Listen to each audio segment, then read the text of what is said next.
کبھی کوئی تماچے مارتا تھا، اور کبھی کوئی تازیانے مارتا تھا، اور کوئی کبھی گھوڑوں کے ساتھ دوڑاتا تھا۔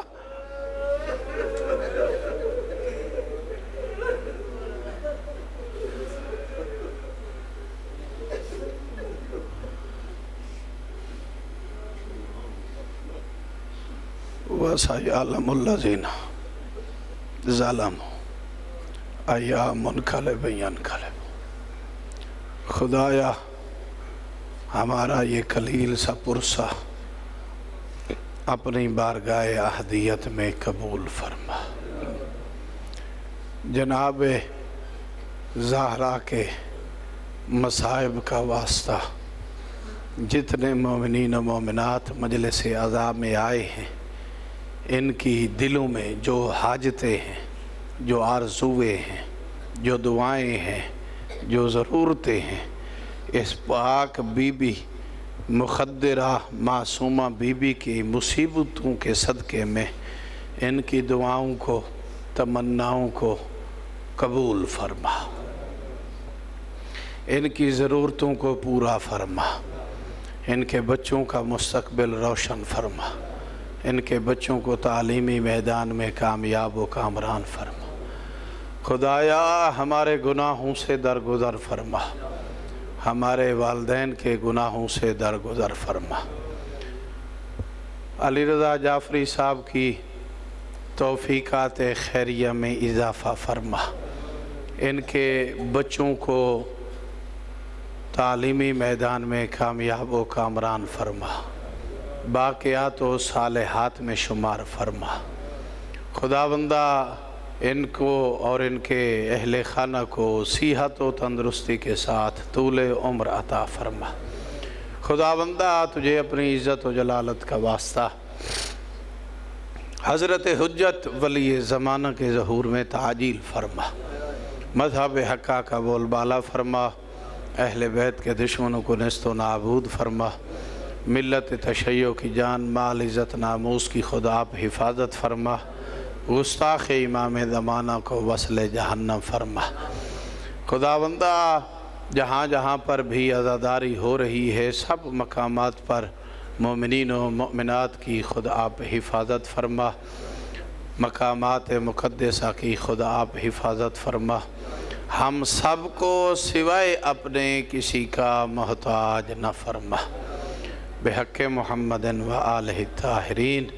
جو مومنین مومنات بیمار ہیں، خصوصاً ایک مومن نے ذمہ لگایا ہے، خداوندہ جتنے مومنین و مومنات بیمار ہیں، صدقہ بیمار کربلا کی بیماری کا انہیں صحت و تندرستی عطا فرما، شفائے کاملہ و عاجلہ عطا فرما۔ جو بے گناہ قید ہیں، قید سے رہائی عطا فرما۔ جو بے اولاد ہیں، اولاد نرینہ عطا فرما۔